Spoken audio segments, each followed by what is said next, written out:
Here at Perpetual Life, we're teaching and learning about new technologies that we can use to stay healthy and live unlimited lives. Embracing the philosophies of Nikolai Fedorov and the philosophy and ideas of Sir Arthur C. Clarke, our ultimate desire is to find ways to extend healthy human living indefinitely. And I hope that you will take away some great ideas this evening.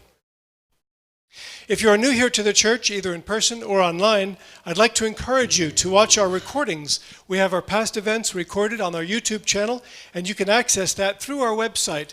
In the upper left corner of our website, we have the link that will go to our YouTube channel. And if you're away from the church, you can also join our live stream from the link right next to the YouTube link. I'd also like you to share this information, this life-saving information, with your friends and family, people that you love, and to show them how much you care about them by showing them what's going on here and the technology that's being developed and discovered in healthy, unlimited lifespans. Next month, we have our service on March 28th, and you can join us with Gabriel Rothblatt, who will be giving us some information on the Terasem movement and age reversal. We also have Anand Patel coming. He spoke at the RADFest last year. The RADFest, RAD is R-A-A-D, Revolution Against Aging and Death, and it's the largest conference of its kind of people looking for unlimited lifespans, people who are looking to reverse the aging process. And they are meeting in Nevada this year. 1,000 people from all over the world converge, and it's an amazing event. Well, Anand Patel spoke, and part of his spoke will be on regeneration. He spoke about regenerating teeth, an amazing thing he's doing. So he'll be here, as well as Gabriel Rothblatt next month. As usual, we'll be starting at 7 o'clock with the doors opening at 6.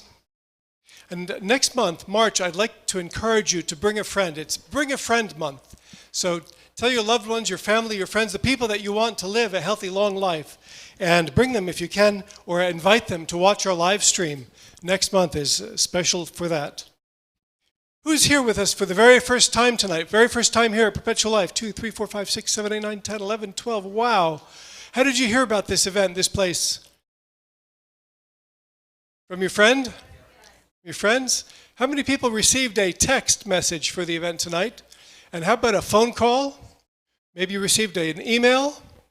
So if you'd like to receive your emails, I'm very, very glad you're getting those. And I will, those of you who are new, I'll send you emails to invite you in the future. And if at any time you change your email or want to be taken off, just let us know and we'll make that happen for you. It's very easy to do. I'd also like to invite you to visit our longevity library, which is just outside these doors, and check out a book, bring it back next month. We also have Perpetual Life t-shirts, and they'll be available downstairs. Now, in March 18th is a Monday, Deborah, who you met at the check-in table, she's doing a special meditation class, March 18th, here at Perpetual Life, and that will be at 7 o'clock to 8:15. So you're welcome to go there. If you're interested in that, ask her about it or myself, and we'll get you some more information about that class being taught here on meditation. The idea is stress a positive motivational tool? That's their topic. I'd like to mention also that we'd be very grateful to accept any donations that you'd like to give us. We have a donation box downstairs at the check-in table and on the beverage table. And your donations help us to support and continue the work that we are doing here, bringing great speakers and excellent presentations on age reversal. And your donations do make a big difference. And we thank you for that. I recently met with a member who wanted to discuss adding the church to their will. While it's my honor to discuss this with you, I'm also available to come and speak with you and talk with you about cryonics and other opportunities for extreme longevity. So feel free to give me a call or reach out to me with an email, and I'm happy to talk with you about that personally. All right, so we're going to get right into our program this evening. And our first speaker this evening helped to found the Calorie Restriction Society International and has been its president for over 20 years. He has published a book on dietary restrictions with Lisa Walford, the longevity diet, as well as numerous articles on life extension. He is president of the Age Reversal Network, that was formerly the Society of the Rescue of Our Elders, a group helping to advance research into the very near-term solution on the problem of aging. He has appeared on numerous television channels around the world, including CNN, BBC, CBS, ABC, and has appeared on People magazine. He is also an advisory team member for the Coalition for Radical Life Extension, and he is a RADFest Global Ambassador. So please help me welcome to the stage Brian Delaney to give his presentation, Navigating the Labyrinth of Dietary Restriction Methods. Brian Delaney. Thanks, Mr. Welcome. Thank you. Thank you. There's a water here if you want. Oh, yeah. Got one of these ready. Thanks, everyone, for coming. It's always great, actually, for me to be able to give these talks because it forces me to think through complicated science that I often don't do on my own. But when you have to present it to someone, you're motivated to actually try to get the big picture. I'm going to start with a little bit of a personal story on my background, if this is going to work. Do I have to point it somewhere else? Point it there, perhaps?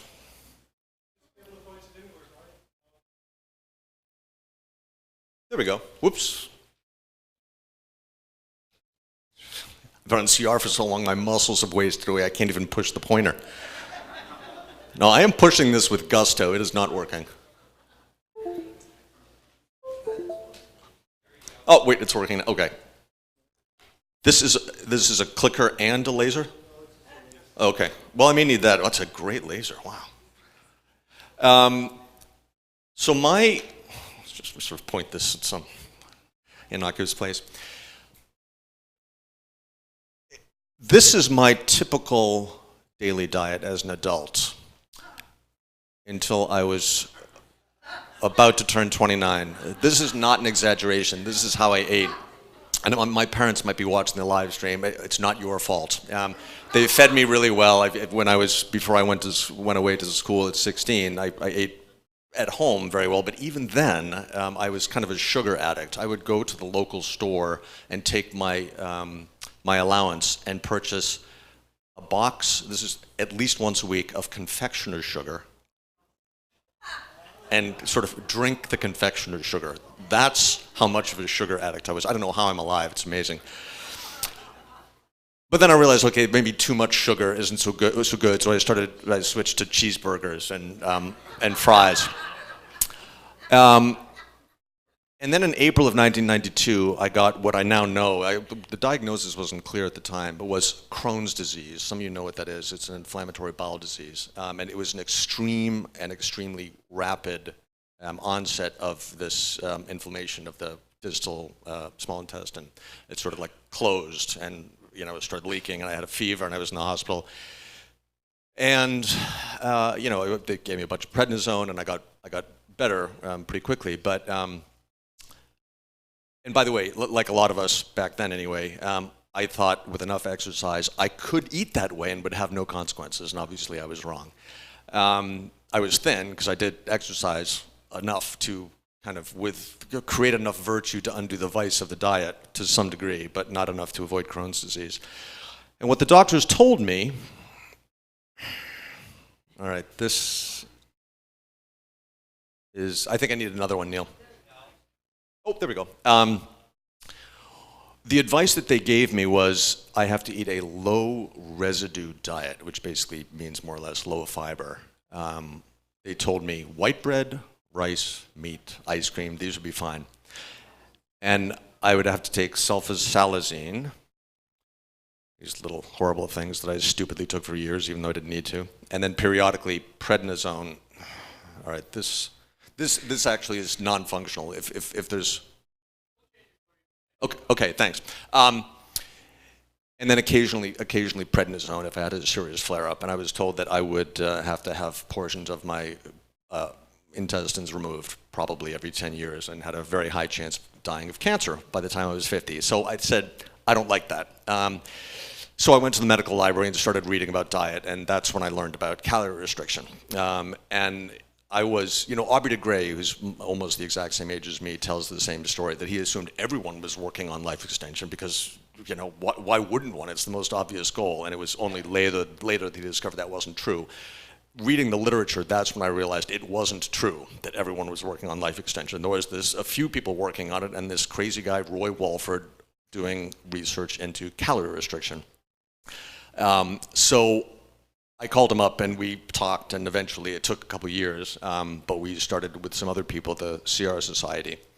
And I did not eat that diet at all, and I got off sulfasalazine, and I've been scoped numerous times recently, and the results are pristine. So I completely cured the Crohn's disease with my diet, which is sort of amazing. So a few quick preliminaries. I'm going to have to speak more quickly here because I think there's so much to get through. A lot of people have seen the debates about whether or not it works, and there are some downsides that are worth mentioning. The arguments for, and by the way, we're calling it dietary restriction now because it's not clear that it's the calories. It could be the protein or some other component. Hundreds of studies in mostly mice showing that it extends lifespan. In humans, we had the effects of low food availability after World War II in Europe. These people lived a lot longer, and it wasn't even that high quality food. Some fasting studies showing improved health. Okinawa is a kind of natural CR experiment where people tend to live much longer. And then we have these more careful modern studies. Luigi Fontana's examination of CR Society members. This is sometimes hypersensitive and sometimes... All right, let's... Maybe I'm pushing it too hard. Back. Stop, thanks. And then the calorie results. That's a very carefully done study that showed that 25% restriction in energy has a whole bunch of improvements in biomarkers. All right, forward. The arguments against it are, first, there's this argument that in wild-derived or wild-type mice, it doesn't work. And that's based on like one or two studies that really didn't show that it didn't work because the wild-derived mice naturally eat very little. And the way that you actually come up with a percentage CR for the experimental group is based on what the control group is eating. And because the control group is eating so little, because that's how little wild-derived mice eat, the CR'd animals were eating too little. So they were starving to death. And you can see that in the mortality curves. There's a whole bunch of early deaths, but the ones that live the longest live longer than the control group. The second argument is basically, I think, incorrect because the non-CR maximum human lifespan is not 120. It's probably about 105. I think anyone living past 105 probably has been on unintentional CR for various years during their lives. Now, this next one irritates me. Next slide. Great. There are correlations between having a low body mass index and dying earlier. These are merely correlations. Some people have seen these U-shaped curves that plot out body mass index with mortality. If you have a really high BMI or a really low one, you tend to have higher mortality. But it turns out when you control for things that can make people thin, it becomes a J-shaped curve, and when you control for more and more, it becomes almost a straight line. But the fact is you can't control for anything because so many of the things that can make people thin go undiagnosed, especially inflammatory bowel disease and celiac disease. So the BMI evidence is unusually weak. And I wanted to say a little bit more about that. Oh, back. Great. A kind of pedantic summary of the problem. Oh, now it's just moving on its own. Back. Sorry, forward. Yeah, forward. I'm just not going to touch this anymore. Okay, great. There's a logical problem or error known as affirming the antecedent. If it's raining, I will take my umbrella. I took my umbrella, therefore it was raining. That's obviously not logically correct. If people go on CR, they become thin. Therefore, thin people are on CR. Not valid. Forward. But to put it kind of more, to separate out the two problems, the basic problem is you can't control for diseases that make people thin, as I noted. But there's an even separate problem that makes the BMI mortality correlation difficult to apply to whether or not CR works in humans. Thin people, even if they don't have these undiagnosed or diagnosed diseases, often aren't on any kind of dietary restriction, partly because and it's certainly not a healthy dietary restriction, because there are a lot of people who are thin and eating less, and they're just eating really bad food. But the other thing is there's so many societal pressures to be thin that the people who are naturally thin are probably not on CR. It could even be the people who have BMIs of 23 or 24 are on CR because they have the pressure not to be fat. And this is actually horrible, because I hear people all the time tell me, oh, I read in Newsweek that it's bad to have my BMI of 18 or 17. Someone who is perfectly healthy and eating vegetables and getting all their nutrients. And so they start eating more. And they're basically going off CR that they had unintentionally been on and shortening their lifespan. It's just unbelievable. And it's just a sort of logical error. Okay, next. And again, next. Roy Walford took these mortality curves seen in mice and just translated the percentages to humans. Next.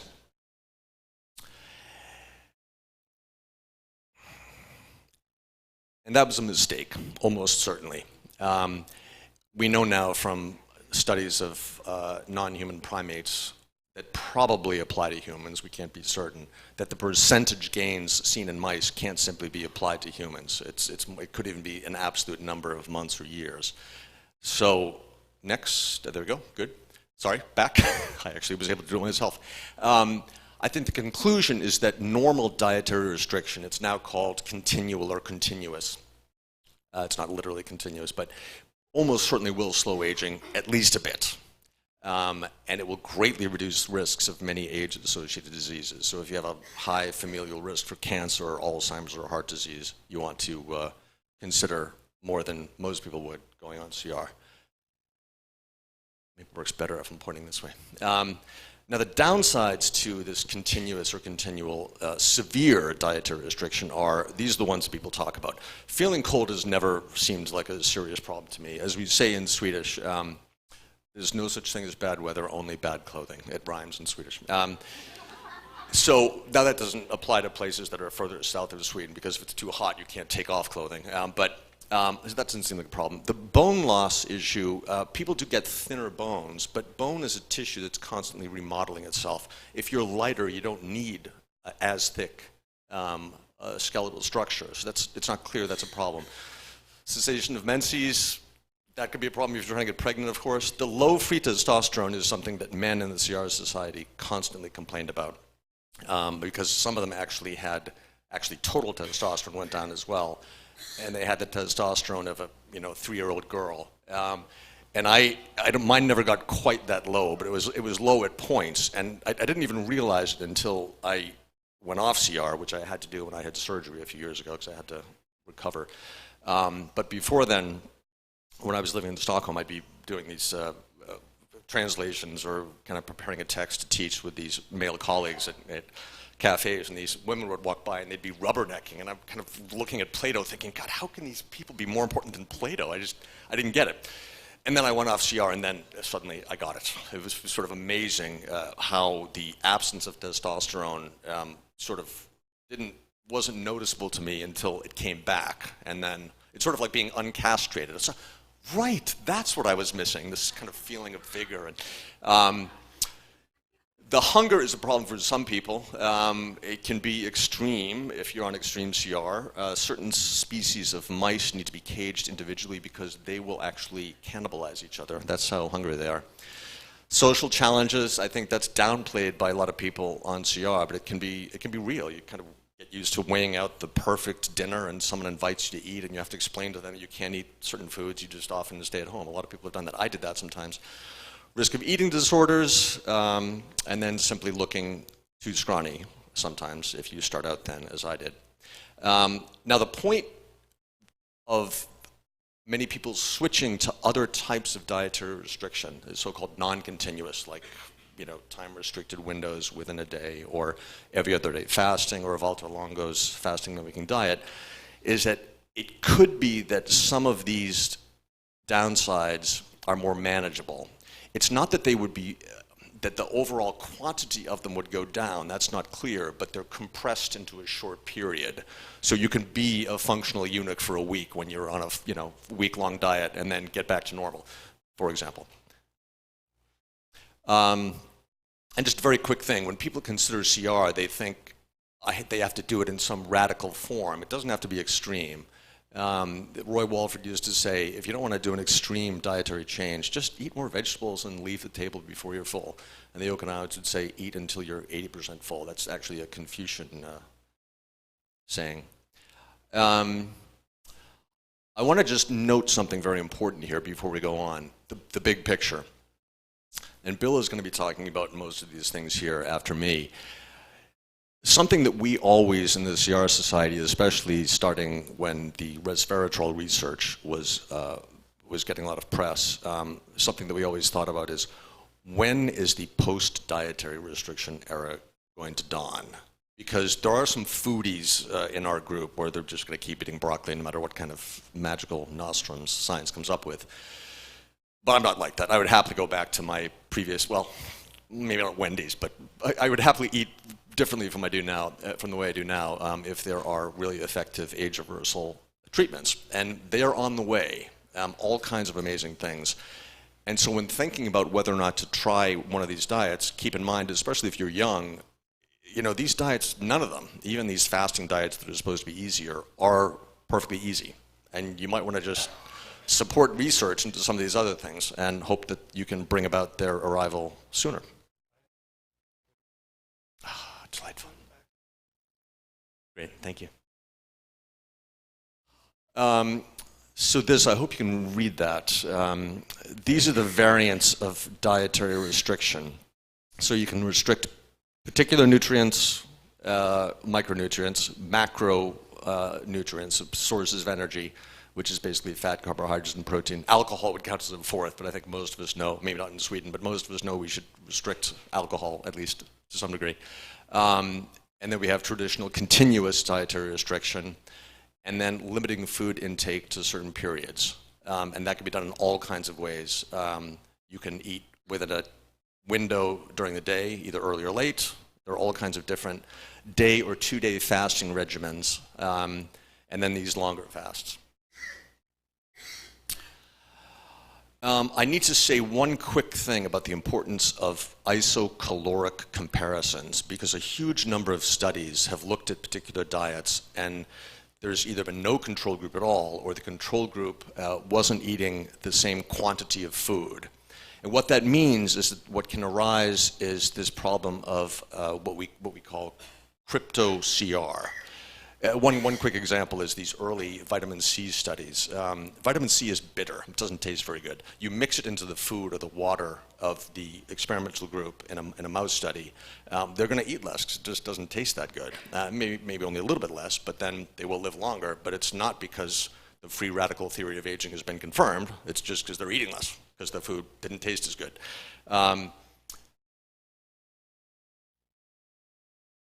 And this applies to ketosis and ketogenic diets in particular. Now, I actually believe in ketosis, and I believe in the power of ketones for a variety of reasons. But I don't think it's the evidence that they're as miraculous as some people say is pretty thin, because so many of the ketogenic diet studies have been done with either no controls or controls that weren't done very carefully. And it turns out that on ketosis or on a ketogenic diet, you will lose weight. And so you don't know if it's the CR or the ketosis that is causing the seen benefits.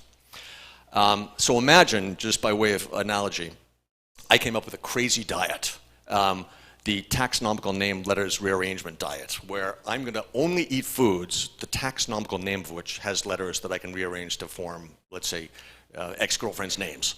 So I go into the kitchen, and I'm thinking, okay, I want to have some broccoli. Okay, that's brassica. Ah, yes, Sarah. Okay, Sarah, right, I can eat broccoli. And every time I have to eat, I have to do this complicated process. And I get my baseline tests done. And 3 weeks later, I get some more baseline tests done. And I see my fasting glucose is improved, my cholesterol is improved, all my biomarkers have improved dramatically.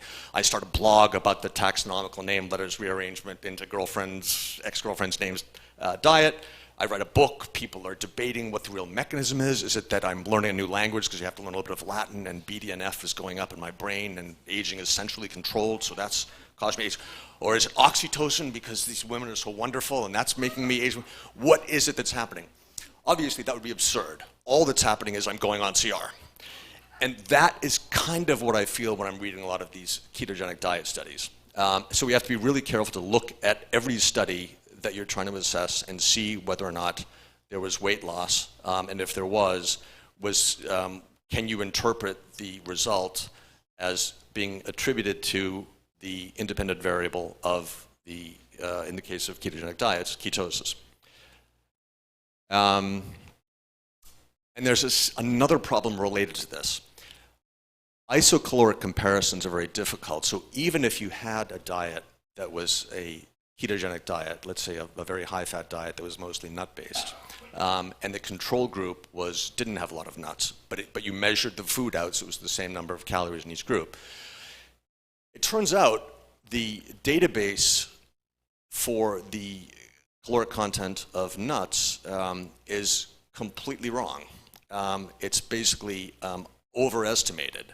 So the true amount of calories in nuts, according to this study, is probably 32, or it's the amount listed is 32% higher than the amount given in these nutritional data sets. So all these people that I know a lot of us here on CR are using these programs like Chronometer to measure our caloric intake. Like I've been surprised at how many calories I'm eating. Sometimes I eat 2,600 calories, but my diet is about 95% by calories nuts these days. That's how many nuts I eat.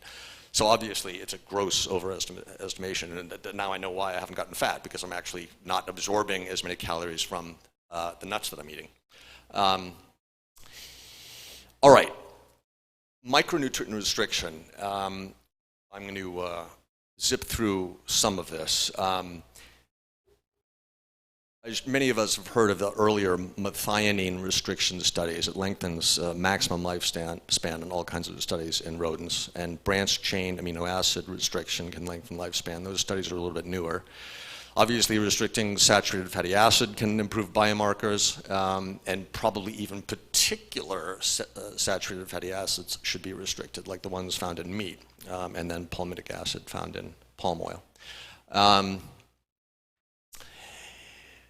Methionine restriction and leucine restriction appear to work through slightly different mechanisms, which is very interesting. Both are very high in non-vegetarian diets, in other words, in meat. So that would be an argument for eating a vegan diet. Methionine, it's not clear exactly how that works, but it is clear that leucine restriction probably works by lowering mTOR signaling. A lot of well-known diets, like the Mediterranean diet, probably are micronutrient restriction studies unintentionally. This is a nice summary by Luigi Fontana et al. About the Mediterranean diet, and he concluded that a lot of the benefit probably is from the lack of meat, and there are a lot of nuts, of course, in the Mediterranean diet, which means that branched-chain amino acids, leucine, isoleucine, and valine are restricted, and methionine and cysteine are restricted as well. And then, of course, I note that it's a restriction of a lot of the fatty acids found in meats, these saturated fatty acids.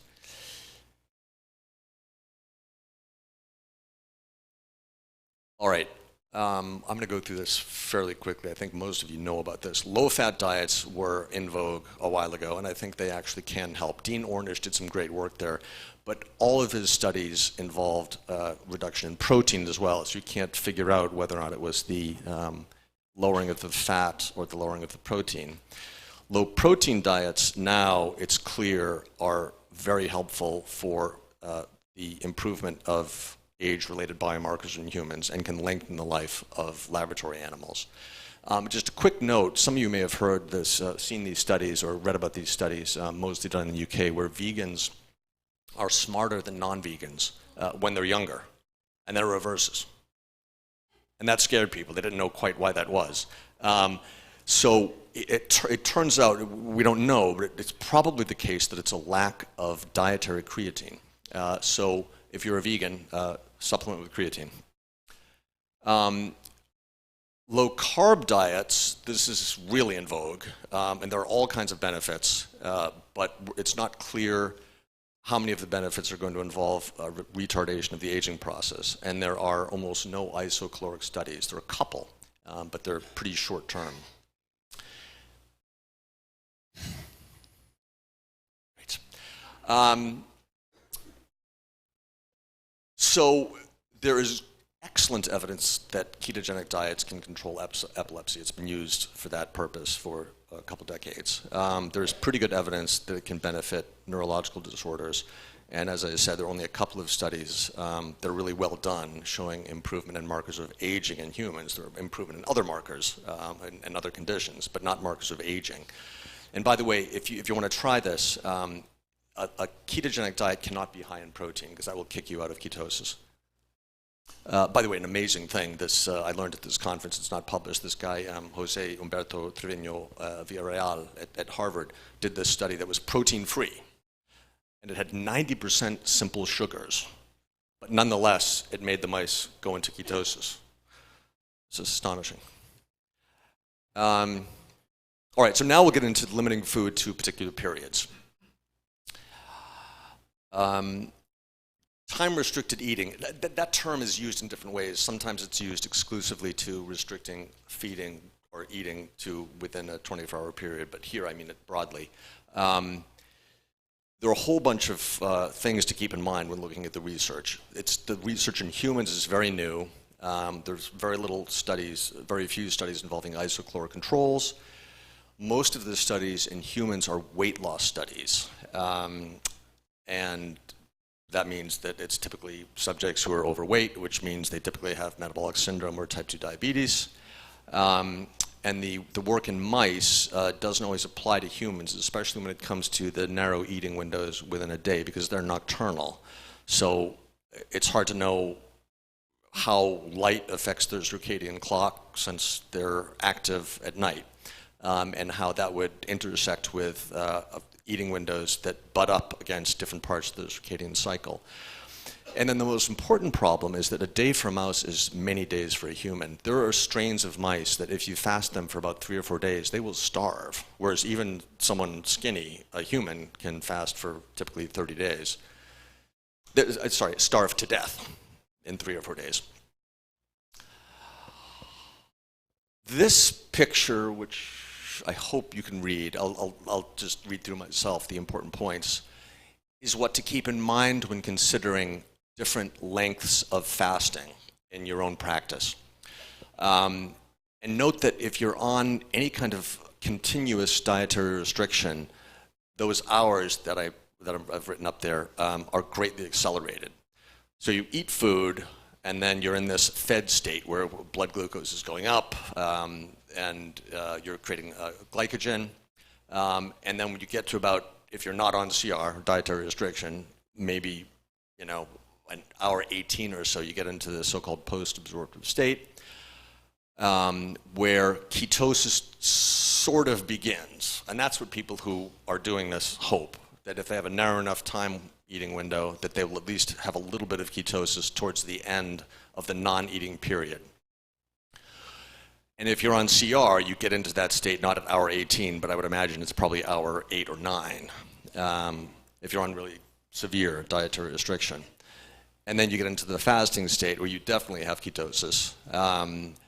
And then finally, in the starvation state, you're in an extreme state of ketosis, and autophagy, it really should be pronounced autophagy to make it easier to understand what it is. This is the eating of the self, basically. It's the cell's recycling of internal components that are damaged. So I'll say autophagy. Autophagy kicks into really high gear when you get to about the 2 or 2.5 day mark. Now it turns out it varies by tissue, and we haven't really studied this very well because you would have to do biopsies, but at least in many tissues in humans, it kicks into high gear after 2 days or maybe a little bit more. So let's go into daily time-restricted eating. So there's these daily time windows that a lot of us follow. Very, very few studies have been done, but a really good one, it's in obese men, but a really good one is done by this team that I think is ultimately led by Courtney M. Peterson, but there's some other, Eric Ravison is the senior member of the team, but she's kind of taking control of this. She went into this at a big conference I was at in November that was organized by Walter Longo on various forms of restricted eating and longevity. And here, this was an iso-caloric study, and it did improve, compared to the other group that also was eating less, it did improve these measures. And the reasoning was, for the design of the study, that if you get out to, something like, can't quite read that with my bad glasses. If you have dinner early enough, you will have this very long period, about 18 hours, before your next meal. And the theory was, it's not just ketosis, but there are all kinds of things that start to happen when you go that long without food, and that would have distinct changes or metabolic advantages compared to eating less, but having the more spaced out meals. I just wanted to show that one more time. So again, the highlights, it increased insulin sensitivity, improved beta cell function, lowers the desire to eat in the evening. I personally have not experienced that, but I think I'm still, my overall amount of food that I eat is still, I haven't gone fully off CR, so I think I'm always a little bit hungry. So summary, it can improve health even in the absence of weight loss. So it's something about just rearranging when you have your food. So that's a significant finding. But again, it's overweight, and it's slightly overweight, and in some cases, part of the same group, very overweight, obese men. And it's not clear that would apply to many of us. Now, at the conference, I asked Courtney Peterson if she was, because in a way her study has two independent variables. There's the restriction itself and the fact that it's early. And since so many of us don't want to avoid going out to dinner with friends, we want to be able to eat at 6 or 7, or with some friends 9 p.m. We would like to see a study that has a narrow time window that's later. And she is, in fact, arranging a study like that. It's going to start enrolling, I think, now. So we'll have results maybe preliminary 6 months from now. But she and others suspect that it might not be as good as early time-restricted eating. And that's because the circadian clock is governed in all kinds of different ways. There's the central control of it that's linked to light mostly, but particular organs and tissues can actually be entrained to a different cycle based on what you eat. So if you eat late at night, your liver might think it's morning, but your brain is sending out signals that it's night. And that doesn't have to be a problem, but there is some evidence, again, in overweight men mostly, or some overweight women, that it's actually not such a good thing. And there is plenty of evidence that the body is more able to handle food early on, pretty much right when you awake, or close to when you wake up to about 3 or 4 hours after you wake. Which is too bad, because I actually would love to be able to eat later, because it helps me sleep, oddly. Going to bed with a full stomach, it's the opposite for most people. Plenty of people are doing 1 or 2 day fasts pretty frequently. I've started to do that, actually, partly just because sometimes, like today, when I've been really sleep deprived, I just don't eat, and it helps keep me awake. I can only drink so much coffee. But there still isn't a lot of evidence that for normal weight people, there are going to be benefits to this kind of fasting. And lots of research is underway, but we don't have solid evidence yet. That one, now back to this one, all right. Amazingly non-deterministic. Many of you have heard of Walter Longo's fasting mimicking diet. It's called fasting mimicking because it's not 0 calories. It's actually a huge number of calories. The first day is 1,100 calories, and then days 2 through 5 are around 700. But even with that much food, apparently it can mimic the effects of fasting, and there are astonishing benefits. but there's no head-to-head comparison with an iso-caloric control group, and there's no long-term evidence of benefit. I mean, it's pretty clear if you don't eat that much for 5 days, your blood pressure will go down. I mean, I've done the experiment. Your fasting glucose goes down. You have all kinds of benefits, and they maintain themselves for a few days, but not much longer. I asked him why he didn't do a head-to-head comparison with an iso-caloric control group, and he said, well, the people in his study gained their weight back, so it's not needed. But that doesn't seem quite right to me, because obviously when they're on the fasting mimicking diet, they have a new equilibrium. So overall, they actually are eating less. So I would like to see a study where, let's say that in these 5 days, people eat, I guess it would be about 6,000 calories less than normal. So that would be 200 calories per day per month if you average it out. So just have a control group eating 200 calories less per day and just see what it looks like 6 months later. And he hasn't done that yet. We get stories like this all the time. Fasting really is amazing. But what we don't know is, again, whether or not if you had a group of people losing as much weight as people do on a long-term fasting diet, whether or not they would get the exact same benefits. And that really needs to be studied. And then there's this crazy idea. I mean, there are people in the CR Society who go on seasonal extreme CR. And I actually considered doing that once, but I thought it might be a little bit too risky. But you just have a lot of work to do. You just sort of like people who take a high dose of a statin to radically lower their LDL, kind of clear things out a little bit for a while. And it might be dangerous to do it for 5 years, but do it for 6 months. It's not such a bad idea. But there are people who do that. A quick thing about metabolic flexibility that a lot of us have heard about. Metabolic flexibility is important. It's the ability to adjust to changing energy demands because of going without food or perhaps exercising more. That is really important. And there's this idea that we need to, I hear this all the time from people on various forums that I'm connected to, or people who email me wondering what they're doing, whether or not what they're doing is a good idea. That we have to change our temporal eating patterns around to somehow teach our bodies how to be flexible in this metabolic way, or to sort of keep our flexibility in good shape. There's no evidence for that at all. That's based on the idea that when you have very overweight people fast periodically, they lose weight, and they do become more metabolically flexible, but that's because people who are overweight aren't metabolically flexible. So they lose weight by any means. It could be by fasting periodically or switching around their temporal eating patterns. But when they get leaner, they become metabolically flexible.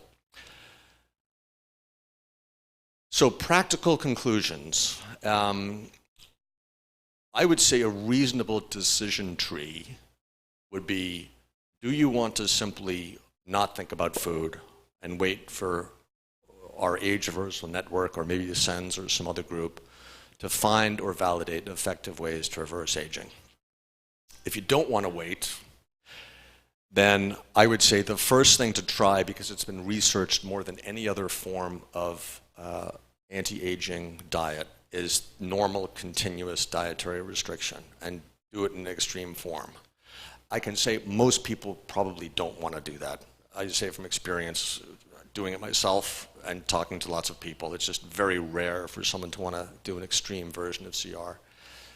If you don't want to do an extreme version of CR or DR, then I would say try these various versions of fasting, and I would say the fasting every, I don't know, week, depending on how long you do it. If it's going to be maybe 2 or 3 days, which I think is necessary to have autophagy or autophagy kick into high gear. If you're going to go that long, you don't want to do it every week. That's probably too frequent. I would say every 10 to 14 days. That's what I'm doing now. I decided that actually a couple days ago in preparing this talk, having read through the research. I'm not going to do severe continuous DR because I just did it for too long, and it was, being a functional eunuch, it's not that fun. If you don't want to do these, 2 or 3 day fasts, then I would say stop eating as early as possible before bedtime. So do this early time-restricted eating and keep an eye out for the research of Courtney Peterson's group, which we'll report on our website about the late time-restricted eating, which I think is more appealing to most people. And I think that's it. Thanks.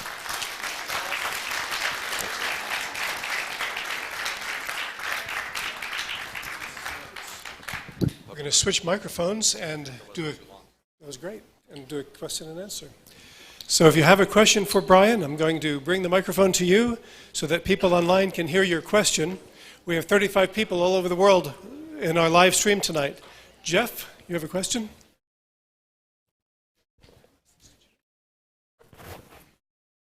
How do you deal with the irritability and weakness that goes along with not eating much? Different people experience that differently. Some people don't experience it at all. The weakness is something that usually goes away. I mean, I assume you mean fatigue, not the kind of sarcopenia or something. That typically goes away. People can adjust to that. The irritability, I don't know if that goes away. I mean, it's, I joked about I didn't really joke about it, but noted the curious phenomenon that some species of mice have to be caged individually because they're so hungry they will cannibalize their cage mates. My girlfriend of the time was looking over my shoulder when I was reading that report, and for the couple weeks after that, she kept asking me if I wanted dessert after dinner. But apparently I was somewhat irritable, and I didn't even know it. So that could be a problem. I have a question from Leonardo. I'll bring the microphone back to you in just a minute. Leonardo?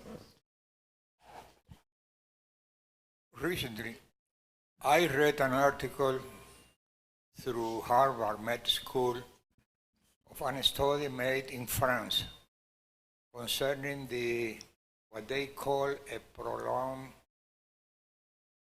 restriction diet. And they say that the method was done 3 days a week and not having any food up to the dinner time. They did the study in people having diabetes, and it was a short study, but all of the diabetic patients went out of the disease in a short period of time. I had 2 questions. Do you have in your experience any diabetic patient who has benefit from this diet? And if not, those who has no diabetes, do they have any significant drop in the blood sugar levels? Thank you. Thank you. Yes, we do have experience curing type 2 diabetes, not type 1, but type 2 diabetes with sufficiently restricted diets. That happens all the time. If there's one thing that you can be certain of, if you eat less, your glucoregulatory markers will improve. So anyone who, I have not seen anyone in our society go on any significant degree of dietary restriction without having lower fasting glucose, usually lower insulin, lower glycosylated hemoglobin. So that's a pretty constant finding.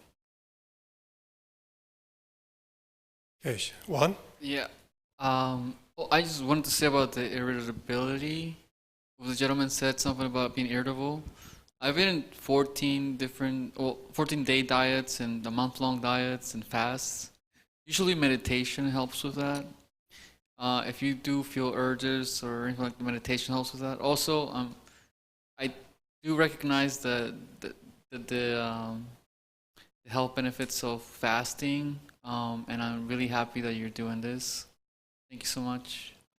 Thank you. Neil, let me say one more thing. When it comes to fasting, even though my initial interest was in the potential for age reversal as opposed to curing of various pathologies that aren't directly related to aging, and if I've noted that there are some problems with a lot of the studies looking at the potential reversal of aging. I still think that there are other benefits to fasting, and when it comes to the irritability, with fasting, I actually love fasting. There's the kind of 2-day hump before you've gone into enough ketosis to for your brain to have energy. But once you get past the second day, the irritability seems to go away. So that would be one way. It's all those downsides that I listed. The notion that I wrote at the bottom that they might not apply or they might be more manageable with other forms of dietary restriction. I think that's really true. If you compress your non-eating, make it more intense, i.e. fasting or near fasting, and have it be just 5 days a month or 7 days a month or 2.5 days every 10, 14 days, then you're really not irritable at all when you're not fasting. And then you go into this fasting state, you're really, or I am anyway, really irritable the first 24 hours because you're really hungry. And then you kind of go into ketosis. I try to distract myself. I have a day of errands or something on the beginning of the second day. And then the irritability goes away. Question over here. Okay, so I've been practicing intermittent fasting and dietary restrictions, I think since I was 19. Wow. And I think one of the, I can attest to the benefits of it across many different levels of wellness, both emotionally, physically, mentally, the clarity that you get, the energy that you gain.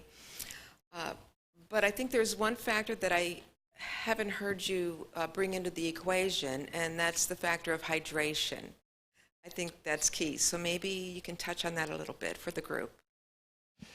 Sure. You know, it's funny. One of the members of the CR Society thought that water restriction would lengthen lifespan, and he had 2 rats that he kept in his apartment, one that was on WR and the other wasn't, and there was no difference in lifespan.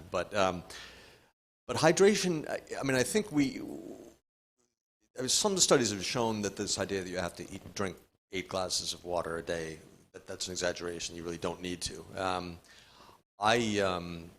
Because for various reasons, partly I've discovered I'm prone to kidney stones, I have to drink a lot of water. But it's not a good idea to drink a huge amount of water or really much water at all or any liquids right after you've eaten, because it kind of dilutes your stomach acids and can cause reflux. So because I compress my eating to certain windows, I actually don't drink water at all during the time that I've eaten and maybe an hour or 2 after. And then I drink a lot of water so I don't get another kidney stone, which was the most painful experience of my life. So, yeah. Okay, just to address the formula that you just provided, I was taught by my mentor many, many years ago that, and I'd like your opinion on this, that the proper formula of hydration is to drink half your body weight in fluids, not to exceed 90 ounces a day, over the course of the 8-hour day, every 30 minutes consuming. For instance, if a woman is hydrating, she would drink 4 ounces every 30 minutes because the liver has the capacity to process 4 ounces every 30 minutes. And a man would process up to 6 ounces every 30 minutes to consume half your body weight in fluid ounces. So if you weigh 140 pounds, divide that in half, you would consume 70 ounces. Oh, I was going to say 70 pounds of water. That's a lot. But okay, No, right, converted. Right, ounces, right. Yeah, so it would be, half your weight in fluid ounces. So 140 pounds, 70 ounces of water a day, divided up into equal increments over, 30-minute cycles. Because the liver supposedly flushes every 30 minutes and reproduces the amino acid chains, etc., in that time frame, and providing the hydrogen and oxygen to primary elements that the liver needs for proper cell production. So what's your opinion on that? Well, I do think drinking water after, there are some studies that show that drinking water, this idea that we always have to have water with meals, that there's... 30 minutes before, thank you. I'm sorry, I didn't clarify on that. I wanted to touch on that point that you mentioned. You wait 30 minutes before your meal. You withhold water for 30 minutes prior to your meal and 30 minutes after your meal.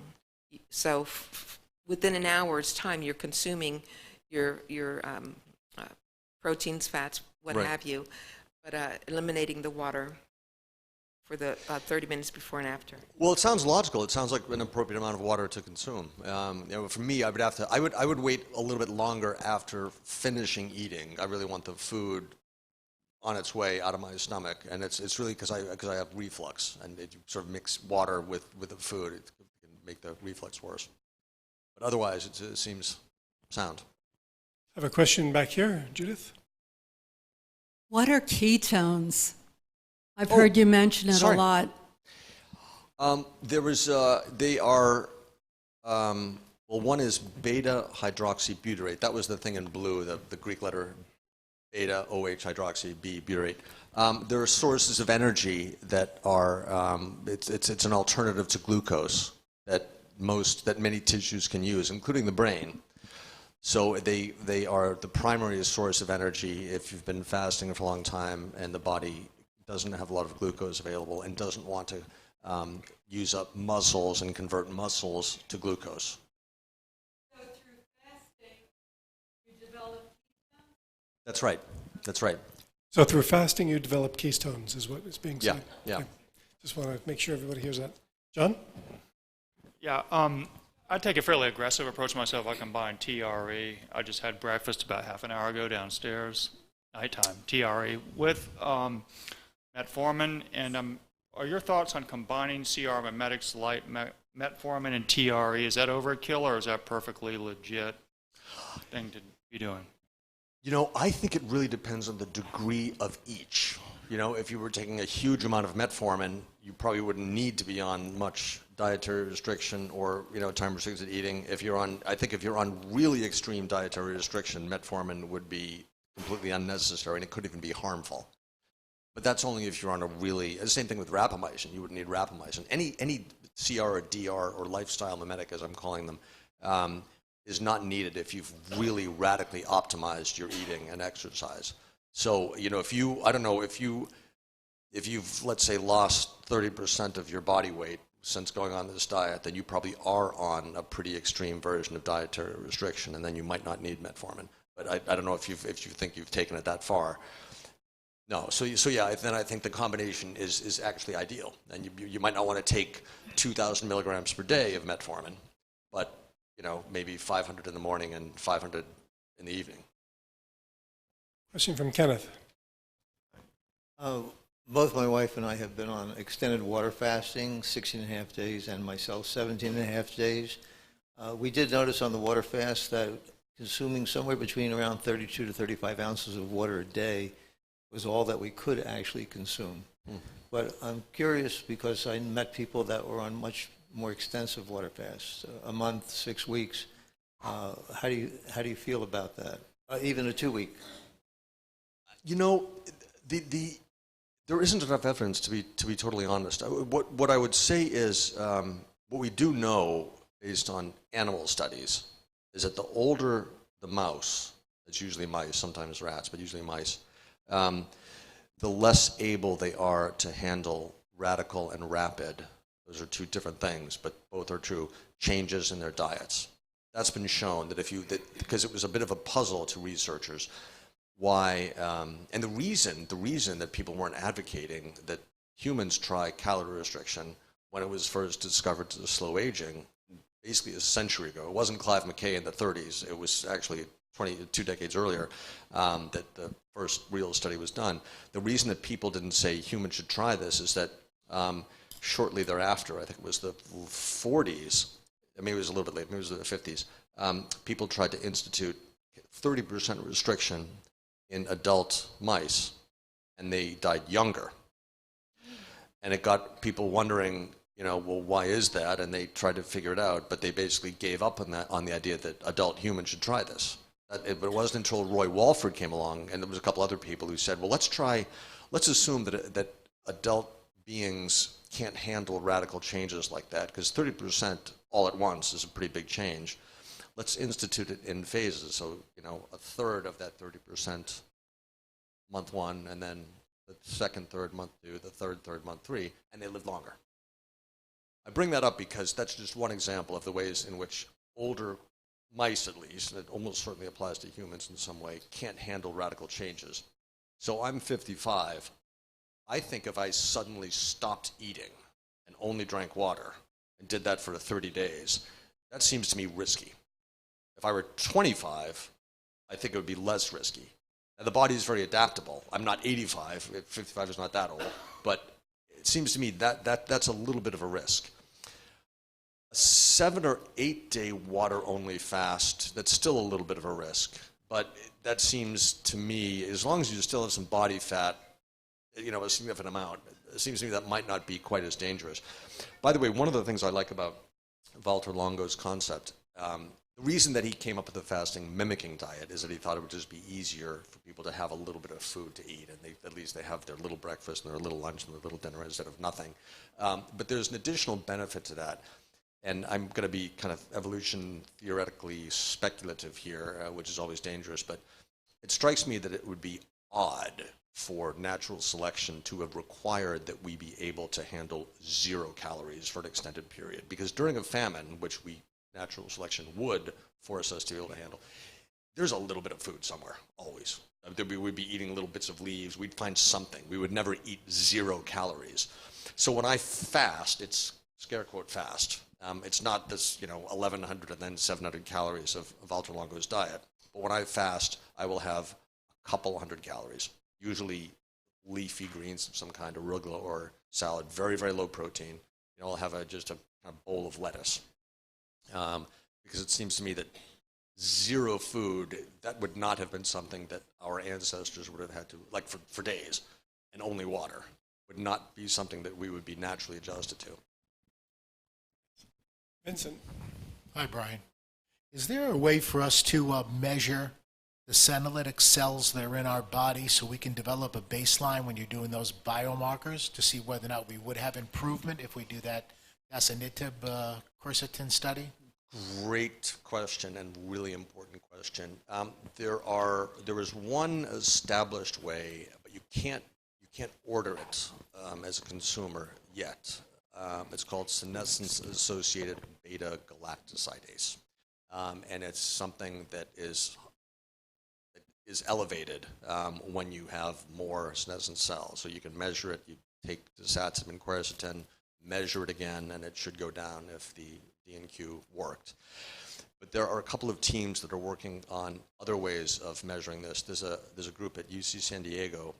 I've donated my blood, and I'm going to do another round of senolytics. I'm doing too many perhaps, but just to help with the science. And they'll do a before and after test looking at a whole bunch of different markers. They have a whole panel of make sure I don't say anything I'm not supposed to say. Well, they have a panel of markers that they're looking at, and we will know whether or not it works, I think, within a couple of months. And then I don't know if they're going to commercialize it, but it's very promising. And I will put it on our website whatever I'm allowed to say when we have the results. But it's a really important question because otherwise, most of us know if we're older than, 45 or 50, we should probably do some senolytic treatment. But how often do we do it? We don't know unless we can measure the results and measure our senescent cell burden. Question from Carol. What is your opinion of the low FODMAP diet for irritable bowel syndrome? I looked into that because I was told I might have IBS at one point. And maybe I did, I'm not sure. It was actually right before, it's funny, I mentioned the surgery I had. I had a hernia, inguinal hernia 3 years ago. And I may have gotten it because of IBS, because I had so much bloating. I'm not a doctor, but it's logical. I sort of felt pressure after I ate, and I was eating. That's before I went to my, massive quantities of nuts diet. I was eating a lot of vegetables, and I wasn't on extreme CR. So, if you eat a lot of vegetables, that's a lot of bulk. And I was trying to eat within a narrow time window, so I was sort of stuffed. And I had this bloat feeling long after food should have been digested or should have moved along. So I looked into this FODMAP diet, and the research actually looks really promising. And I was going to try it, but then I had surgery and went off CR by eating all kinds of junk, and then decided to eat nuts. And nuts did not bother my gut. So if I had IBS, I don't have it anymore. But when I looked at the research, it looks quite solid. You know, it's still preliminary, but it looks very good. Hi, Lee. Oh, I know. Well, but if you look, I mean, the team that started this research is in Australia, and I don't think they're just pure researchers, and they've done really solid work. I think it's still new, but I think it's a pretty good idea. You bet.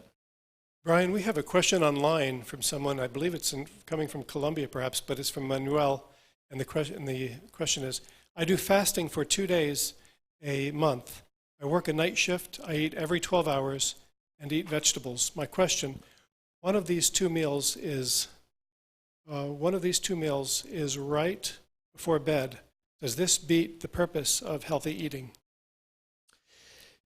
That's a really important question, and it's really important for me because I mentioned I have these horrible sleep problems, and unlike most people, I can solve them by just eating a huge amount of food. Like if I could eat all my food right before I went to bed, I would sleep perfectly. And you know, if I could get all the benefits of having the narrow time window that I would get had I eaten that food early, then that would be perfect. The fact is, we don't know, but as I said, there's reason to believe it's not that you would defeat the benefits. I asked Sachin Pandan this question. He wrote a book called The Circadian something or other. He's written a couple of books about the circadian clock. And I asked him, if I had my narrow time window of eating very late at night, would I still get the benefits? And he's one of the people who believes that ketosis is what really matters. I'm not sure he's right about that. But if ketosis matters, it doesn't matter when the time window is, because you'll still have the long period of not eating, and you will go into ketosis. So if he's right, what he said was you'll get 80 to 90% of the benefits. So that's my answer to Manuel, that it's not defeating the purpose, according to Sachin Pandan, and I think Sachin Pandan might be right. My feeling would be that he's getting some of the benefits, but that it would be better to be eating earlier if he can. We have a question here. Well, I had the opposite situation. I just lost a lot of weight, and I went down to 97 pounds. Thank God I've putting some back on. But you mentioned creatine, and I just looked it up, and it has a way of now giving you water retention and building muscle and body mass. But do you have to do the resistance exercise? Because I don't really go to the gym for that. Can you take that and just do your regular routine of exercise? It would benefit you if you eat a lot of meat, you wouldn't need so much creatine. I don't need it. Okay, well then I would say I would say it would be a good idea to supplement with creatine. You know, maybe only a couple grams per day, maybe to begin with 4 or 5 grams per day for a week. That's what a lot of people would recommend. If you do resistance training, you will get more benefit, and there are plenty of studies that show that as we get older, we do want to do resistance training.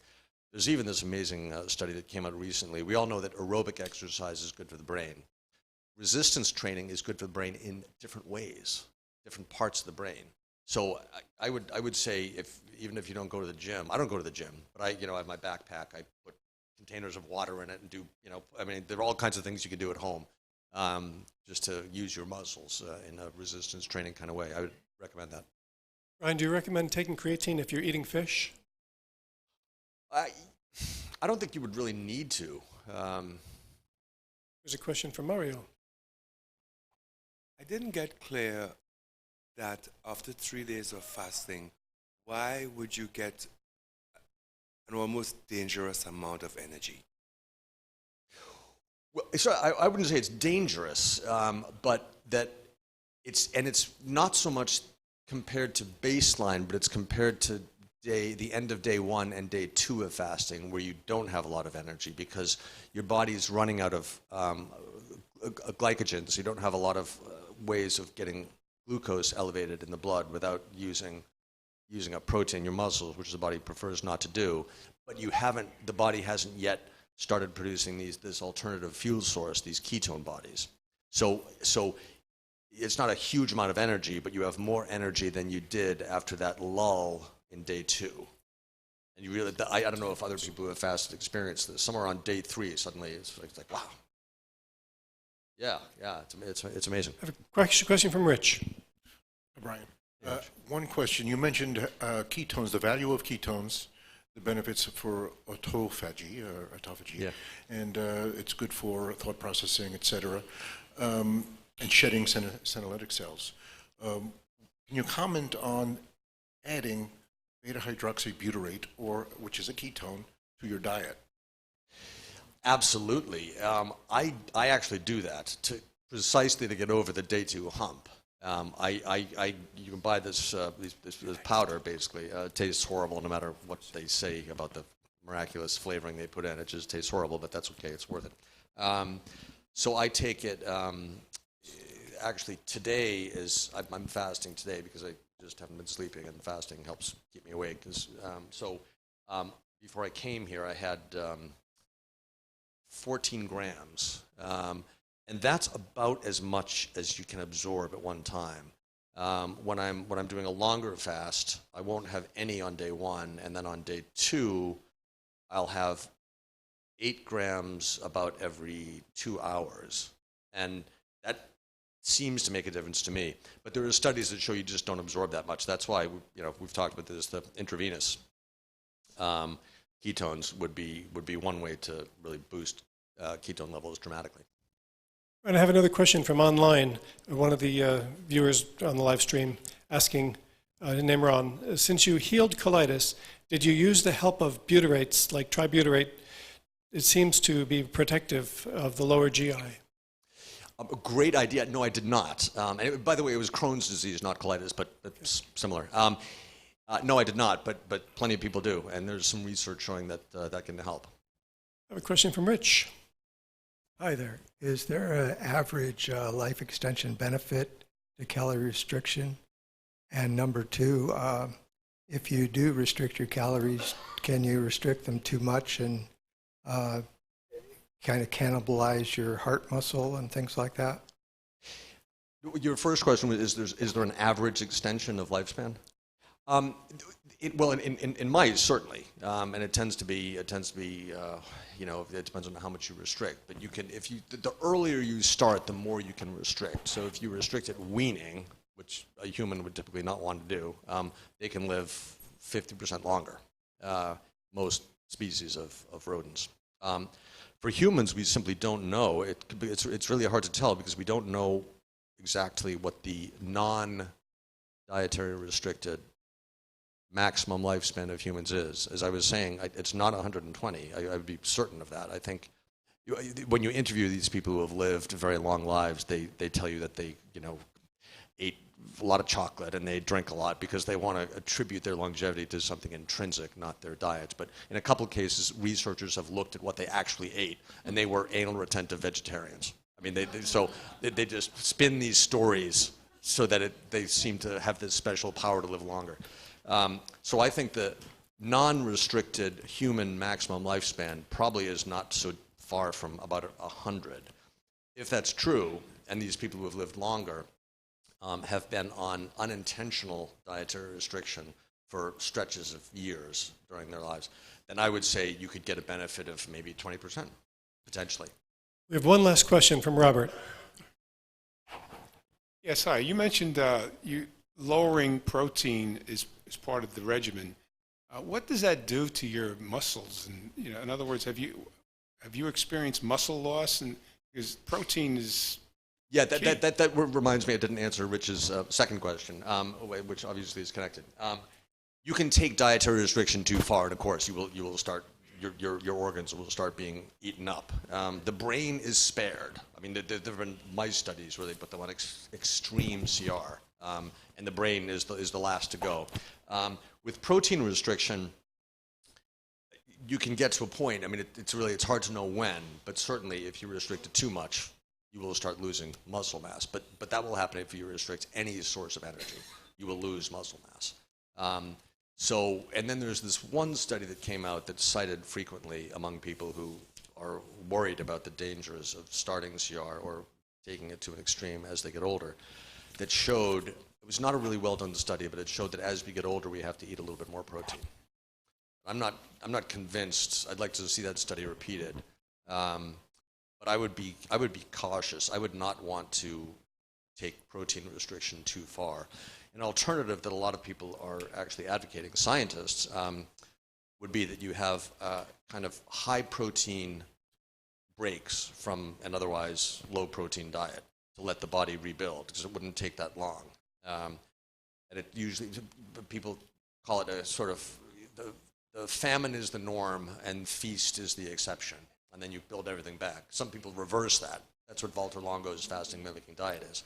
Feast is the norm, and then you have this famine for 5 days every month or two, depending on how aggressive you want to be. What's the maximum lifespan with diet? So I appreciate that question, but I'll tell you what we're going to do.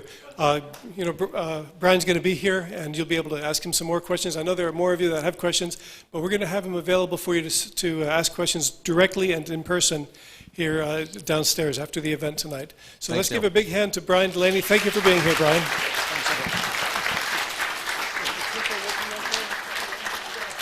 Good enough, yeah. Thank you, Brian. You may not have been able to see his PowerPoint presentation, but that will be on our website, so you'll be able to look at that later on, and we're going to get it on there by next week. It'll be up for you to see. Now, the man who's made this whole facility possible, the whole evening possible, the founder of Perpetual Life, let's welcome Mr. Bill Faloon. Bill.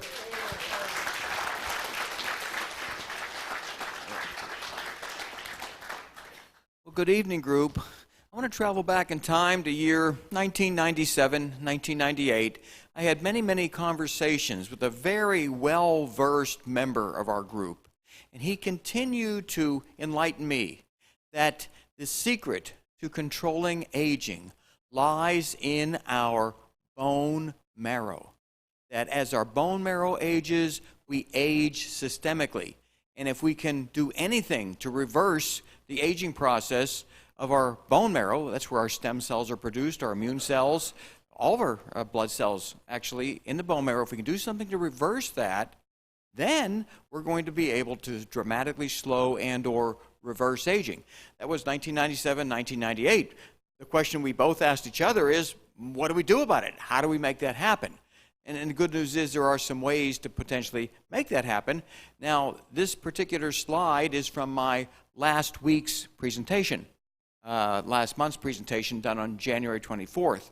And it does emphasize something, though, that I should reiterate, and that is, as we move towards the very aggressive types of interventions designed to reverse aging, let's not forget the basics.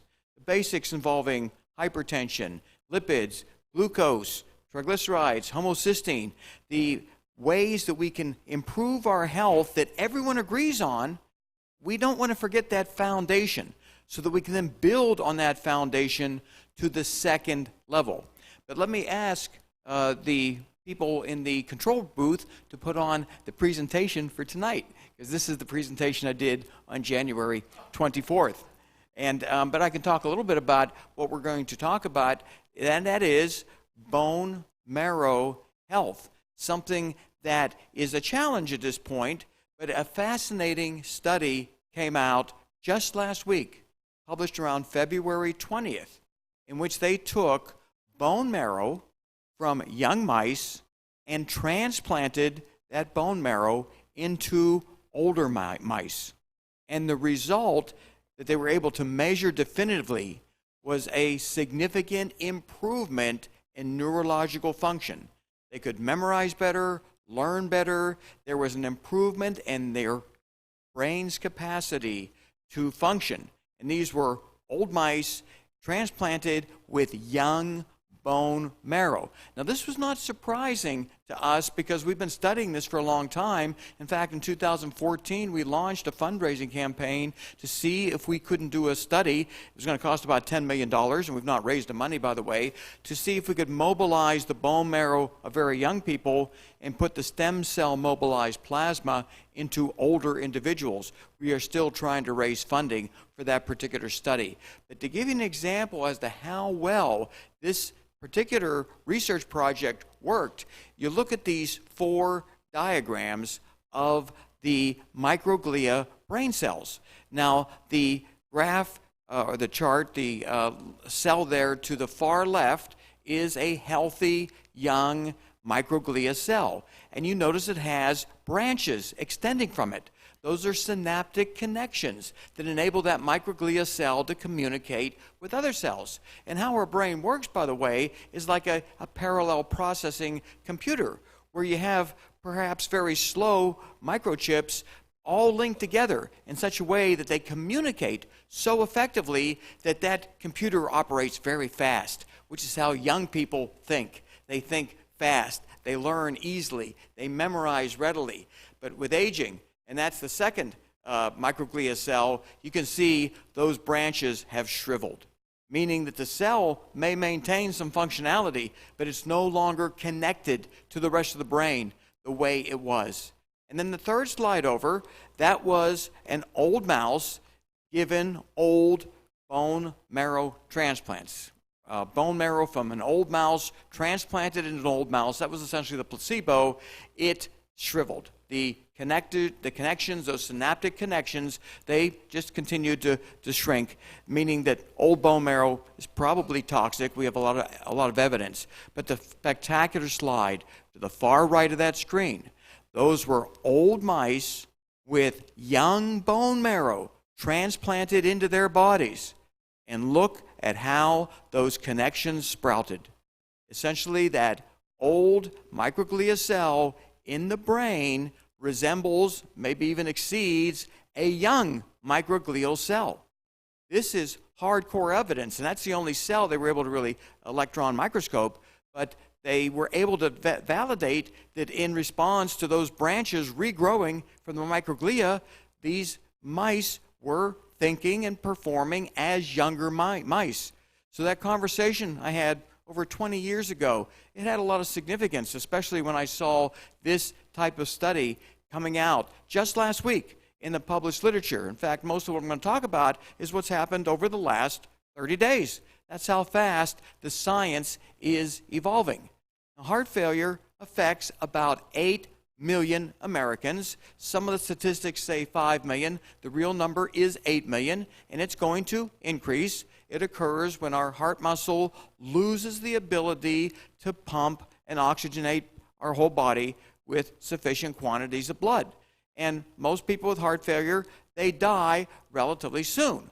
Well, the interesting factor about heart failure is depending on where you live determines how long you survive with congestive heart failure. Now, if you look at this map, South Florida is one of the healthiest places to have heart failure. You're less likely to die in South Florida than you are in Mississippi, Louisiana, North Texas, Oklahoma. Those dark red spots are the highest death rates from heart failure. Now, does it have something to do with the climate? I don't think so. No. It has something to do with the quality of medical practice and the lifestyle practices that these people engage in. Think of people in Mississippi, Louisiana, North Texas, Oklahoma, the tobacco use, the obesity, the horrific diets that they engage in, the lack of exercise. These are areas of the country where people are not taking care of themselves. So when they're diagnosed with heart failure, they accelerate the rate at which they're going to die. Whereas people in the Los Angeles area of California, New York City, South Florida, they have a greater understanding of what they should be doing to take care of their own health, and they also have better access to cardiologists who know how to treat heart failure better. Now, this is data that I presented before. It is remarkable. Starting in 1995, not that long ago, and going to 2014, a 44% decline in sudden death rates in heart failure patients. That's a marked improvement over just 19 years. Now, some of that technology is conventional medicine. This is what enlightened cardiologists are prescribing to heart failure patients. It's a cocktail of medications that improves survival rather dramatically. And if you ignore this type of technology, even if you take a lot of nutrients and do a lot of other good interventions, you'll probably die sooner. So we advocate that people with certain disorders follow conventional guidelines and then move in to alternative medicine to derive the benefits of both. And I have people who approach me with heart failure and they say, I've never taken a drug in my life, I don't want to start. And I say, guess what? If you want to live, you're probably going to start on 4 or 5 different drugs, and you're going to take them all during the course of the day, and you're going to start on some nutrients, we're going to replace your hormones, you're going to change your diet, because that's how we can enable you to live a lot longer. This is technology in action, resulting in 44% fewer people dying of heart failure over a 19-year period. It's rather dramatic. Now, the new intervention that's just recently been discovered is that senolytics may be an effective way to additionally treat heart failure. And for those who are just here and don't know senolytics, this is a slide I've used before. A senolytic compound selectively destroys senescent cells. These are sometimes referred to in the media as zombie cells. You wish they would just die. Instead, they linger. And they're highly metabolically active in a way that they destroy the existing cells so that those cells become senescent cells until you don't live any longer. What senescent cells do is they impede organ function. And hey, your heart is one of those organs that senescent cells impede. They create systemic inflammatory reactions 24/7.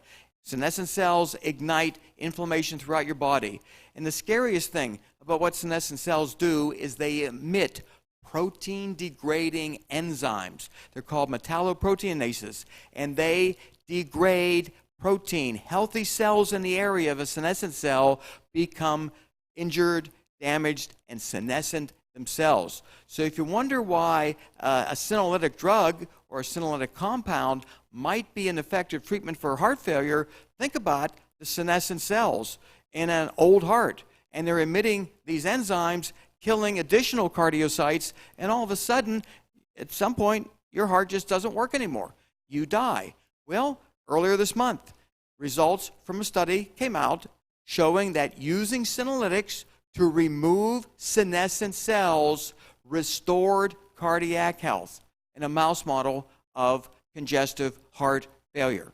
This is another medical breakthrough that's occurring more and more now on a weekly or daily basis. I'm getting emails about new studies confirming or enlightening us to what we can do to protect ourselves against degenerative disorders. And the media, they pick up on that. They talk about people at Mayo and other research institutes who are collaborating to show how removing senescent cells may be a way to systemically reverse aging and treat specific age-related disorders like congestive heart failure.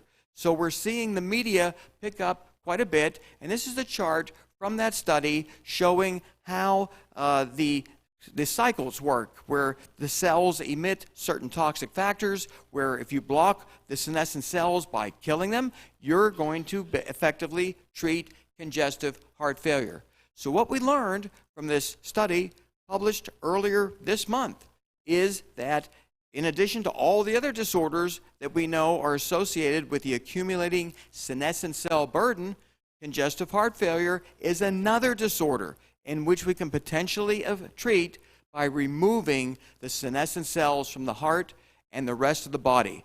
And again, 8 million people in this country suffering, an urgent need for a clinical trial to be done using the proven senolytic compounds that we've described before, and I'm going to reiterate what those are during this presentation. And by the way, this research all started only back in around 2015. About 4 years ago, Mayo Clinic published a study showing that when they removed senescent cells from old mice, all of these benefits occurred. And if you look at number 3, they noticed improved cardiac function. So the fact that they did a study using senolytics specifically to treat heart failure in a mouse model shouldn't surprise us, because it worked in 2015 to induce systemic rejuvenation. And JAMA, September 17th, 2018, reported on this research. They described it as something that may transform medical practice, where if you are a person over age 40 or 50 and you go to see a doctor, he may prescribe a senolytic drug cocktail as a way to at least alleviate whatever chronic condition you have.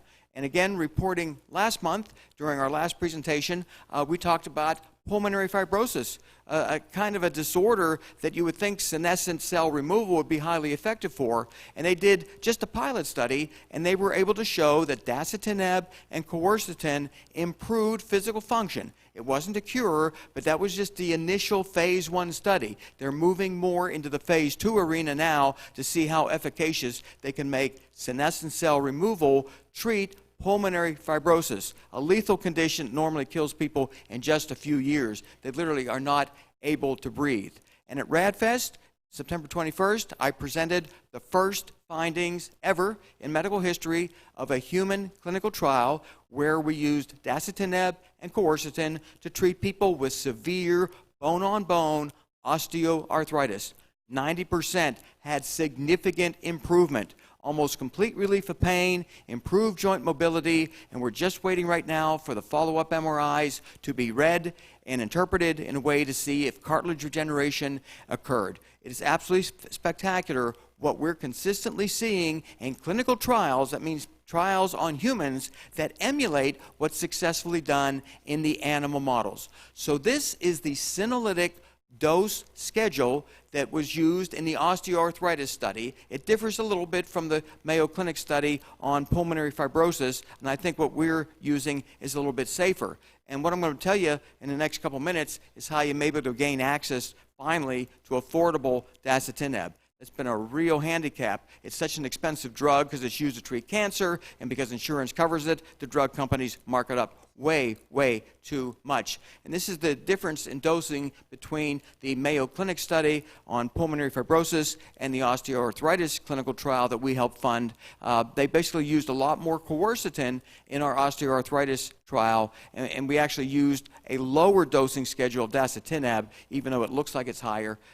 They used a lot of dasatinib in that Mayo Clinic study, more than what we think they may have needed. Now, this is a slide that I've shown now probably to 10 different groups, that you can get dasatinib under a brand name called Sprycel. It is a drug used to treat leukemia. Leukemia patients take it every day, and of course they have side effects by taking it every day. But a low dose of dasatinib has not demonstrated toxicity in the clinical trials that we have been involved in. Problem is, 4 tablets may cost you over $2,000. And you may want to do this more than once a year. So the challenge has been finding a lower cost source. Now, I was just informed tonight that a compounding pharmacist, who's not just a pharmacist, he's a PharmD. He's got about as much education as a medical doctor, but he chose pharmacy to get his doctor's degree. His name is Alan Zimmer. He's standing or sitting right in the front seat. Alan, just get up to let people know you're here. He has vowed to identify, and we're going to independently validate, sources of dasatinib that he will compound on an individual basis with a doctor's prescription, of course, compound the individual dose of dasatinib that you need to achieve the similar benefits that we were able to validate in our osteoarthritis study, and what a lot of enlightened immortalists are doing right now. They're self-experimenting with dasatinib without any problems. So we've finally hopefully identified a pharmacist, and by the way, we're calling all around the country to encourage the pharmacist to compound this, because it's different than this Sprycel drug. The dasatinib for age reversal is individually dosed based on your body weight, so it should be compounded. You shouldn't try to use a different dose that's made available through pharmacies. And a study that we reported on last month, this is the company backed by Jeff Bezos and other very wealthy people. They are identifying other senolytic compounds that are demonstrating safety and a degree of efficacy in very initial studies. I predict in the next 3 or 4 years there'll be many, many senolytic compounds out there. But in the meantime, you need to take advantage of what's available right now. Now, this is a brand dasatinib that has been imported from other countries by a number of people, and they've used it, no side effects whatsoever, but we wanted to independently assay it to assure that it had the proper amount of dasatinib in it to induce a meaningful benefit. And we put it through an extensive test. We tested it against Sprycel. We tested it against Sigma-derived dasatinib, where it's a very high-quality research grade, and the drug came out to be perfect. This low-cost drug available from other countries, identical to the Sprycel that in this country costs an absolute fortune. Now, one of our members, John, you can stand up if you'd like. He has made some connections with some people overseas, in Canada, other kind of pharmacies, and if you have a prescription, he can help you obtain it. And what we've encouraged some people to do is maybe work with John, all get together and pitch in and buy a couple bottles of dasatinib, because you don't need that many tablets. Each person may only need 4 to 6 tablets, and this bottle contains 60 of them, I think. So you could potentially have 9 or 10 people chip in, and your cost is very, very low. And so John's offered to assist people. He's going to do it himself to basically make a group purchase of only a couple bottles, and that way you can obtain the benefits of senolytics at a low price. Quercetin, of course, available anywhere, very low-cost dietary supplement. So the idea of being able to take advantage of senolytic therapy, it's now becoming real. Now, the people who want to live forever, like me, they're working with others to put together big money to do large human studies. We can't wait for it to happen. This was announced earlier this month. Peter Diamandis, he's an incredibly brilliant researcher, businessman. He gives talks on immortality all the time, goes around the world telling people you don't have to die. Technology is advancing fast enough that if you take care of yourself now, you may live forever. And he's putting together a $100 million longevity vision fund to support research.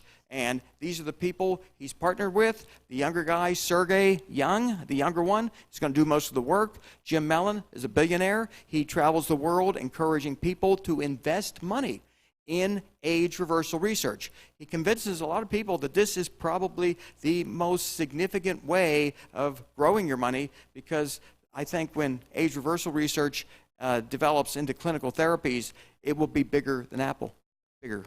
People will need more of it. It'll be universal. People will not want to let aging take its course. Some of you may know Alex Zavornikov. This is a very interesting individual who's pioneered a form of deep learning artificial intelligence, where he's able to identify probable compounds and combination of compounds that can slow and reverse aging. And he got a nice write-up in Forbes magazine this month. Alex, by the way, does not have a home or an apartment.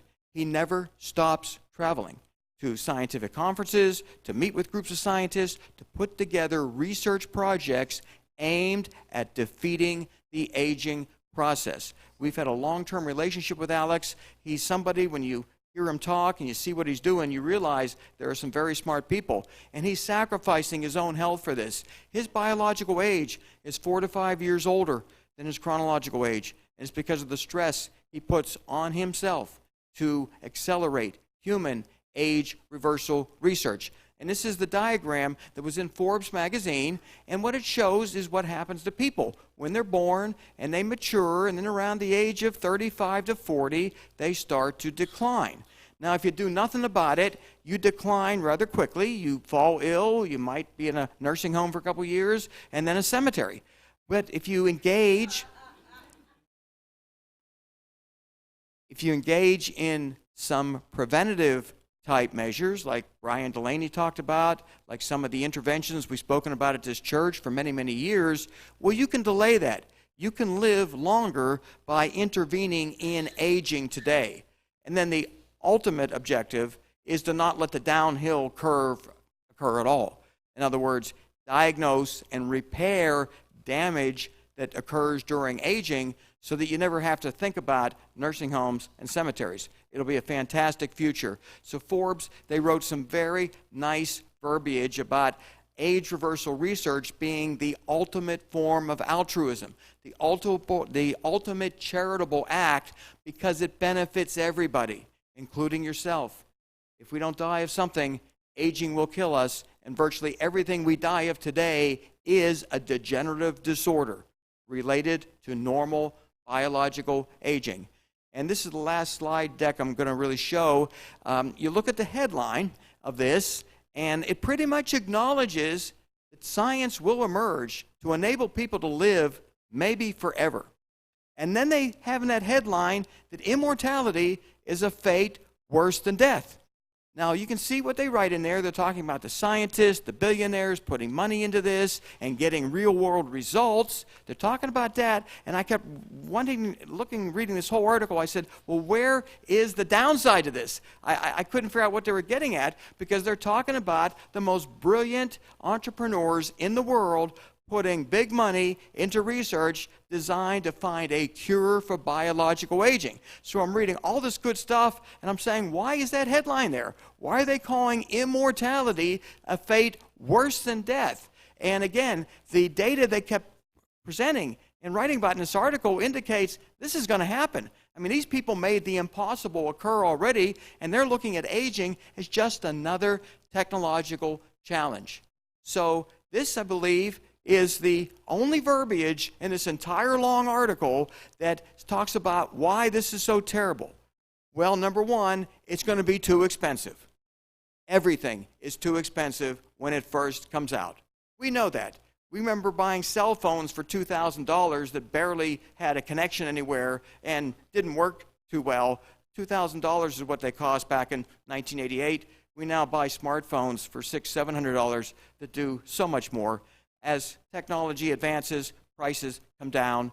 This will not only be for billionaires, though in the beginning there'll probably be some interventions that the billionaires can afford that others can't. And then they bring up the ridiculous notion that somehow there's going to be too many people on this planet.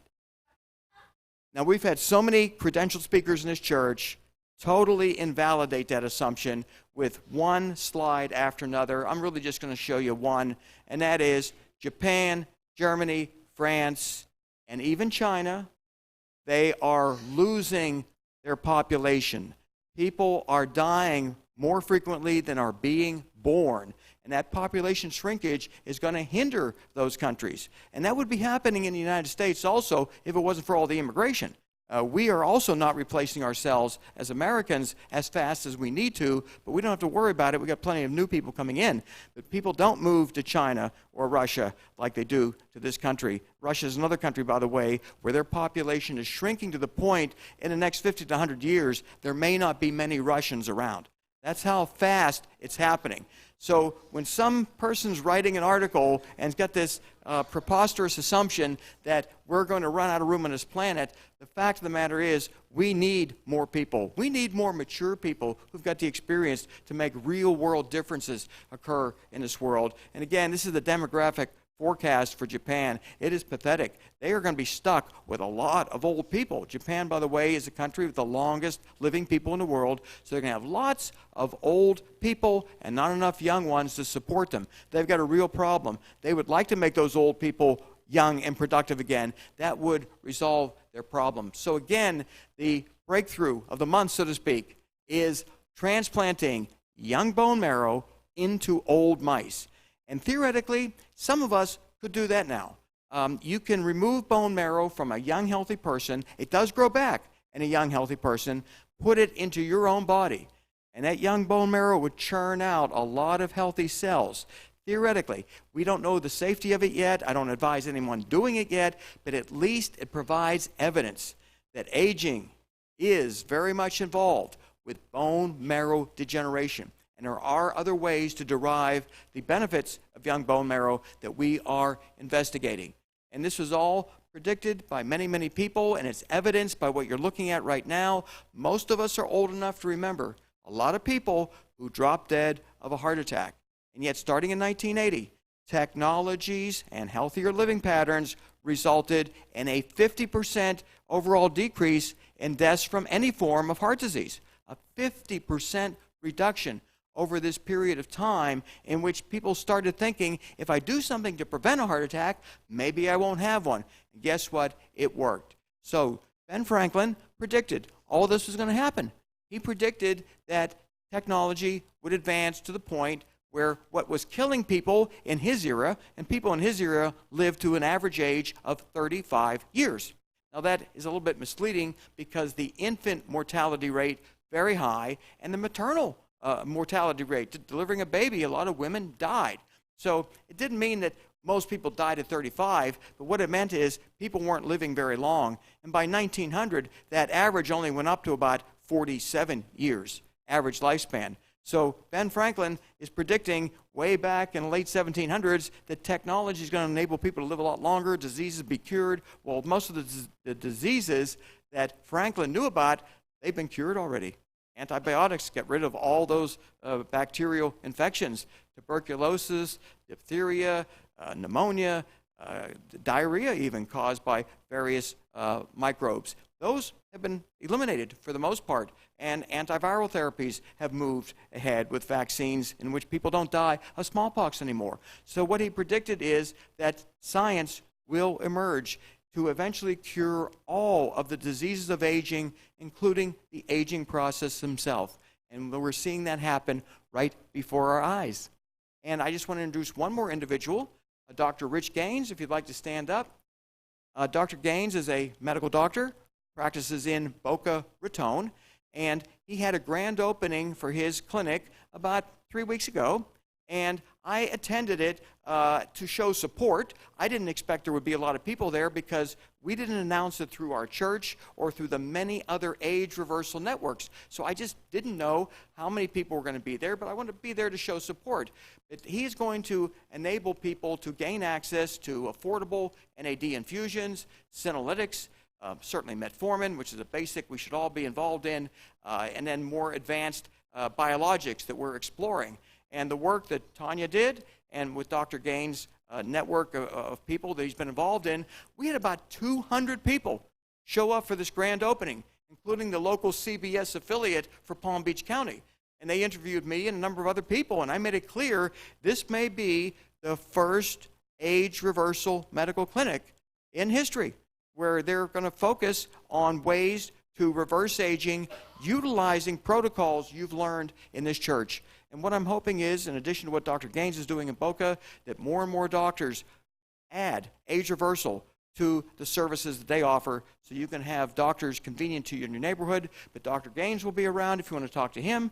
You've got Alan Zimmer right here, the pharmacist who's going to compound some of these drugs at very low prices. And John, he's going to help you get some of these medications offshore in case you don't want to pay the prices in this country or just can find it easier to order from a Canadian pharmacy with a prescription than what you would locally. So we're making progress here at this church. We're talking about technologies, and people on their own are coming forward saying, I can help, I can do something. So we're seeing the progress occur. So that is the end of my talk. I'll be happy to answer any questions. Can we put your PowerPoint?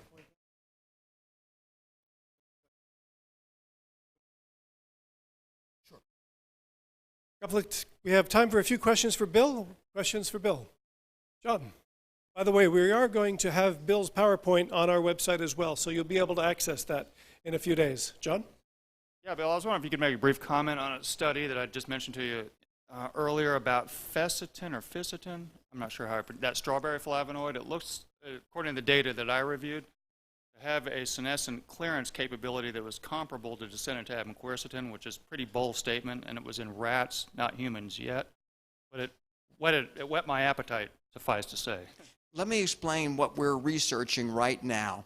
There is a strawberry flavonoid called ficitin or ficitin, however you want to describe the word phonetically, but it seems to have potent senolytic properties. The dilemma at the moment is, like a lot of polyphenols in plants, it does not absorb particularly well. So I'm funding research right now to find a way to make the ficitin highly absorbable so it can get into the bloodstream and induce the senolytic effect. So we know it works. It's been working in animal models where they make sure the animals just get enough in their bloodstream. We need to find a way to make it absorbable in people so they can take it once a week, however often the protocol calls for. So I would think in the next 9 to 12 months, there'll be lecithin available. It is expensive, by the way. So if you're going to take a lot of it and it doesn't absorb well, it's almost cheaper to use dasatinib. So that's one factor, but absorbability is the key. So research is ongoing right now. I'm paying for it to see if we can get lecithin available, which you could buy without a prescription, and get these senolytic benefits as often as you want. And as Brian mentioned, with new testing being available to identify how many senescent cells you're removing, you may be able to individually dose it. Maybe take it once a month, once every 3 months, and that could mean the cost really gets low. Yeah, human research. That's all I fund nowadays is human studies. Question from John. Good evening. What website specifically do you recommend for offshore purchasing? Well, there's a group called International Anti-Aging Systems, IAS. They're a little bit challenged right now because the government doesn't like what they do. So the government has caused the banks to make it difficult for them to accept checks and credit cards. But nonetheless, they're in business. They make a number of compounds like rapamycin, metformin available. They're going to make some dasatinib available at an affordable price. And the biggest challenge is just being able to get through to them. The government does everything they can to sabotage them because the big pharma companies don't like the low-cost competition. Some people are asking for information about Dr. Gaines, and if you'd like to email me, I'll be happy to connect you with John or the pharmacist or Dr. Gaines. I'm happy to do that. Other questions for Bill? Okay, group, let's have a good dinner together. Okay.